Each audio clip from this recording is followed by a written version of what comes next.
we have Mr. Lee Baxter, head goalkeeper coach from the Kaiser Chiefs, as well as the head goalkeeper coach for the South African football team. He's competed professionally. He's worked all over the world in countries like Sweden, Denmark, Turkey, and even Japan.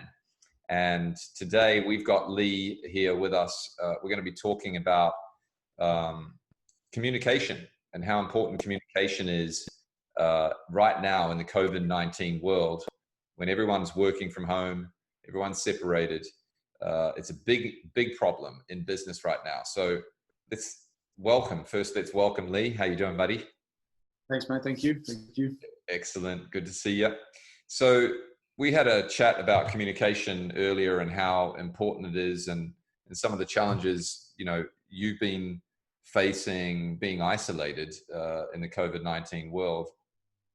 Tell me a little bit about what you're doing with communication and how you're using communication to keep your players motivated, to keep them on their toes, and essentially to lead them effectively. Give us some of your tips, mate. Thanks, mate.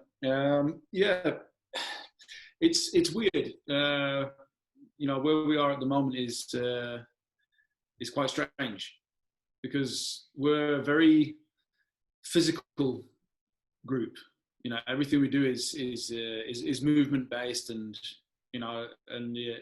everything you do in that sense is a kind of communication. So it's not just your talking; it's your body language, it's your gestures, it's your your physical presence, it's your facial expressions. All that is communication. Now, a percentage of that is taken away because now we are not on the field expressing our excellence. We're doing things via Zoom. Yeah. So it takes away the interaction part, the face-to-face, physical face-to-face, not the digital face-to-face. So there's the one, and that poses a bit of a challenge and an opportunity, I think, at the same time. So I think as a coach, I'm talking now directly as a goalkeeper coach, I think it's important for me to be present with the goalkeepers that I'm working with, to make sure that they know that I'm there if they're having a hard time in dealing with the lockdown, or there's always a point of contact outside of their direct family, and a bit of a confidant, if you will. So there's one form of taking care of them, basically, and they know that I care. Brilliant. Is also important. What's your cadence on that? Like, how often are you currently in touch with the guys? Are you leading them on a daily basis, or is it something that you're doing weekly, or what do you think what's working for you? So we've had, since I come to the club, which is like over 2 years ago, we've had our own WhatsApp group where it can be the sharing of ideas, different goalkeeper exercises. One of the guys will see something that he finds interesting. A great save from a Champions League game, something that's like generally inspiring for us goalkeeper nerds. Yeah. But it can be just general banter. The guys, they love to grill each other, and I just find it's amusing. So that camaraderie there is still now ongoing, even though we're in the lockdown. How many do you have in your team then, just to give us an idea? So this is obviously, it can't be a huge team, right? So for me, as the goalkeeper coach, I work with 5 senior goalkeepers, and they vary from 33. We've got 33, 32, 2 guys at 24, and the one guy 17. Great. So there's a quite a big mix there. The one guy is Nigeria. That WhatsApp idea is excellent for a small team. I think it's a brilliant idea to encourage communication and banter and team spirit. Brilliant. Yeah. So that's we call it the keeper's corner, and that's our own little bubble, if you will.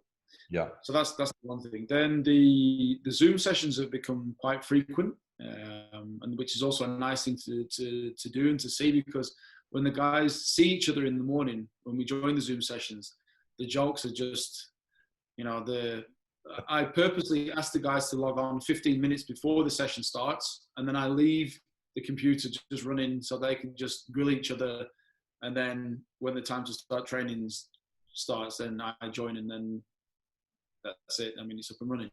So there's that's another way of letting the guys see each other, because you notice that they miss each other as well, which is at the same time sad, but it's nice as well. Yeah. So remote work is definitely challenging, and I was on a meeting the other day, and the lady was saying she's an HR director, and she was saying that you know that her boss hasn't been so visible, and it's easy to get swallowed up in your private life or in the everyday challenges that leaders are facing nowadays, and forget about interacting and communicating. So you want to speak to the value of communication, and staying in touch and being consistent with that. Yeah, I mean, I just had a thought then when you said that as a coach within an environment, I feel that I need the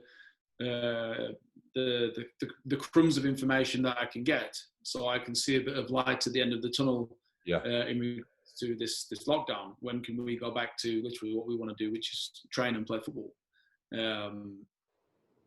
So if I can get that kind of information from anyone within the club, really, if it's like the club doctors, or if it's the general manager, or if it's the media officer, if they can drop any information my way, I can then circulate that on downwards to the players, because the players ask questions frequently. Have you heard anything from the league? Has there been any feedback?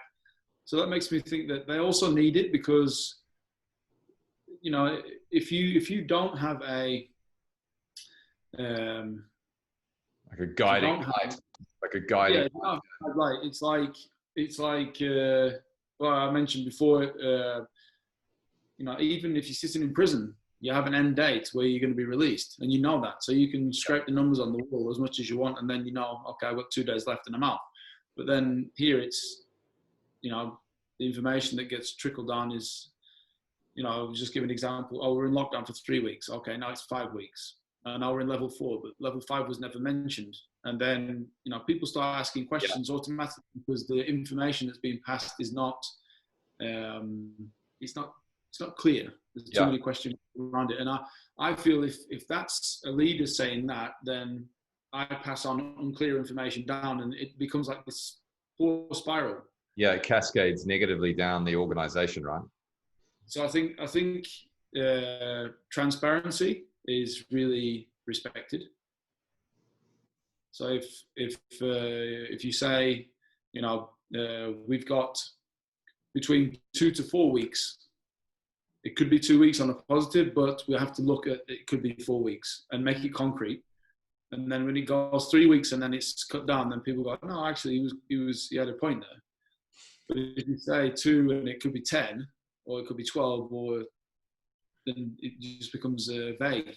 Very confusing if a leader, so you're highlighting how important it is as a leader to be super transparent, super clear with your communication, and also do it consistently, because that's going to build massive trust and respect as an employee in an organization when that's happening. And ultimately you're part of an organization, you're the team that's part of that organization. And so, stepping up and being very clear on what the circumstances are in South Africa, communicating changes, but also what the circumstances are in the club, and communicating those changes is going to add massive, respect and trust to you as a leader. The opposite if you're not doing that. So this points to, taking care of your employees' needs. Now, your employees are your goalkeepers. In the context of the business, you've got managers and their teams, and then you've got leaders and their teams of managers. And so what are you doing to, take care of the individual and take care of your people's needs right now? How are you proactive about that? For me, I'm the goalkeeper coach, but for me, it's a lot more than that. For me, the players in general are like my extended family. I see them almost 300 days a year, so it becomes important to get to know each other under the skin. So I've got contact with a lot of the guys in the team, not just the goalkeepers, but it's important to get on that really tight-knit individual level, so that you can get, people will send you a message and say, "How are you doing, coach?" I actually had one the other day from one of the young guys from the academy. The guy's 15. Wow. I just wanted to check up on you, coach. And I'm like, well, hold on, it should be me doing that, not you. Yeah. So that kind of thing. But it's nice because it's a reflection of that you've reached someone and that they're actually thinking of you in that way. So I think it's nice because you give it, you get it back. You give it, and it's this constant exchange of good energy, and it keeps people in a good space, I think, as well. Super, super important. Connect. And it sounds like what you're doing is you're able to get into their hearts and form a real bond and connect with them in a way that you're showing that you really care about them. And then obviously that's coming back to you. And it creates a positive spiral moving forward. Yeah. Awesome, mate. So look, we've been talking about communication today. Some of the big wins there for you is stay proactive, hold a vision up, be consistent, have clarity, and then the other one that we just talked about there was showing that you care and really taking care of their needs, calling them up often, connecting with them, by showing that they matter. And building that tight relationship, getting under each other's skin so that you know each other well and you can have this transparent, open, vulnerable relationship with them. Huge, mate, huge. So thanks so much. This was awesome. We're going to move on to the next topic in the near future. And mate, awesome to have you on board here again. Thank you, mate. Thank you. Bye for now.